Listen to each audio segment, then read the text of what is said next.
Alex, there is a specific kind of heartbreak that only happens in the dark.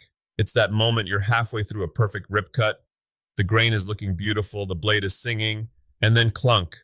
The whole shop goes black because your wife decided it was a good time to run the toaster and the treadmill at the same moment. I've seen that look on your face. It's less master craftsman and more toddler who dropped his ice cream. But seriously, how are we still tripping breakers? This is a garage, not a dollhouse. That's exactly the problem. Most builders wire a garage like it's a place to park a car and maybe plug in a single light bulb to find the windshield washer fluid. They give you one 15 amp circuit for the whole zip code. You try to run a cabinet saw and a dust collector on that, and you're basically asking the copper wires to provide a light show inside your walls. Which is why we're doing the deep dive today. We're talking electrical planning. And before anyone starts stripping wires with their teeth, we should probably mention we aren't electricians, right? Oh, absolutely. I've got enough gray hair without adding high voltage shocks to the mix. If you're not comfortable, hire a pro. In some places, like Arizona, you can do your own work if it passes inspection, but you've got to know the why behind the how. Okay, so let's start at the heart of it. You're always preaching about the sub-panel gospel. Why can't I just run 3 really long extension cords from the kitchen?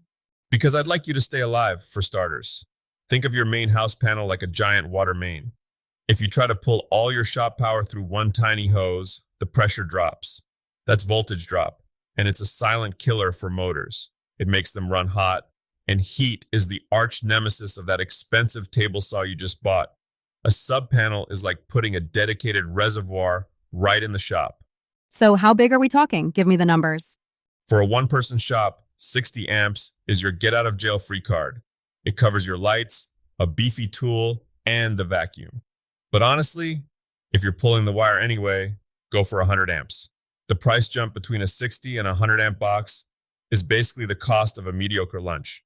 And it means 10 years from now, when you buy that monster TIG welder or a CNC machine, you aren't crying in a dark shop again. You mentioned a power audit earlier. Is that as boring as it sounds? It's basically just a grocery list for electricity. You look at the little metal plates on your tools. A table saw might pull 15 amps. Your dust collector pulls another 12. If you flip them both on at once, which you should unless you like breathing sawdust, you're already at 27 amps. That 15 amp builder grade circuit, it gave up and went home 5 minutes ago. So you're planning for the simultaneous load, the stuff running at the exact same heartbeat. Exactly. And don't forget the hidden stuff, the LED shop lights, the radio, the battery chargers, and, if you're like me, the space heater that keeps your fingers from turning into icicles in February. Okay, let's talk about the actual boots on the ground stuff. I saw you using a story stick when you were marking out your wall boxes. Is that just you being fancy?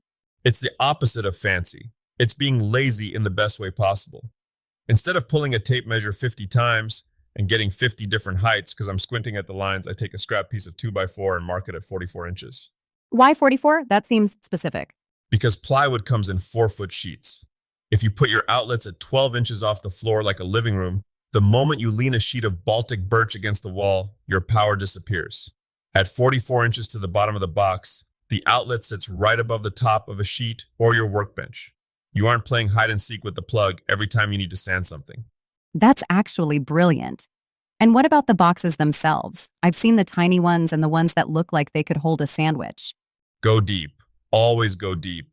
I use those deep hammer boxes. Trying to cram 3 12-gauge wires and a GFCI outlet into a shallow box is like trying to put an elephant into a tuxedo. You'll just end up frustrated, with sore thumbs and a potential fire hazard from pinched wires. I've heard you complain about daisy chaining before, but then I see you doing it. What's the catch? There's a right way to do it. You don't want the power for the whole wall running through the tiny brass tabs on a cheap outlet. If that one outlet fails, everything downstream goes dead. I like to use pigtails. You connect the incoming and outgoing wires with a wire nut and just have one little tail going to the outlet.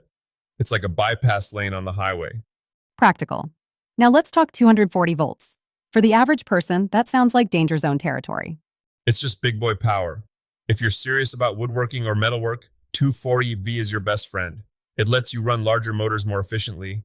A 3 horsepower saw on 240V starts up with a confident thwump instead of a pathetic whir clunk. When you're wiring the shop, even if you don't have a 240V tool yet, run at least one circuit for it. Future, you will want to buy you a beer for that decision. What about the conduit? I see some shops with wires hidden in the walls and others with metal pipes everywhere. Is that just an aesthetic choice for the industrial look? It's often about whether the walls are finished. If you have open studs, Romex, that's the plastic sheath stuff, is fast and easy. But if you've already got drywall up, surface mounting EMT conduit is a lifesaver. Plus, it protects the wires. In a shop, things fly around. I've seen a kickback on a table saw send a chunk of oak right through a piece of drywall. If that hits a wire, bad news. If it hits a steel pipe, the pipe just laughs at it. A laughing pipe. Got it. What about the nail plates I saw on your shopping list? Oh, those are the oops protection. You steel plate the studs where the wires pass through. Because eventually you're going to want to hang a heavy tool cabinet, and without those plates, you'll drive a 3-inch screw right through your new electrical run. I may have done that once. The sparks are pretty, but the repair job is miserable. We can't talk electrical without GFCIs. Is it true they're extra sensitive in a shop? They can be nuisance trippers if you have an old leaky motor on a vintage lathe or something. But look, shops are often damp, or we're working near garage doors. A GFCI is the difference between a zip and a heart stopper. Usually, I put one at the start of the circuit so it protects every outlet downstream. Last thing, lighting. You used to work in what looked like a cave. Now your shop is brighter than a surgical suite. Lighting is safety. Period. If you can't see the grain, you can't see the blade. I tell people to put the lights on their own dedicated circuit. There is nothing more terrifying than a table saw blade spinning at 4,000 RPM in total darkness because your dust collector tripped the breaker.